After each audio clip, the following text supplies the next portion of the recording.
Lucas Burke is a junior psychology major with a clear plan after graduation. Well, I've always wanted to be a police officer. That's why I'm going to college and everything.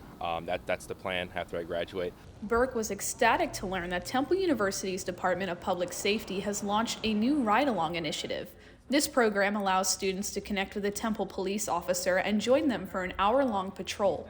Burke says he enjoyed getting to learn more about law enforcement's day-to-day duties. A lot of people, have their opinions on law enforcement, but I think, until you actually sit in that seat and see what they do on the daily, I think, that would really broaden your horizons and give you more experience and knowledge to speak about. After signing a waiver, students receive a police-issued vest and then meet the officer that will take them on the ride-along. The Department of Public Safety is hoping that by giving students a chance to ride along in cars just like these, the owls will want to return to the nest later on as members of law enforcement.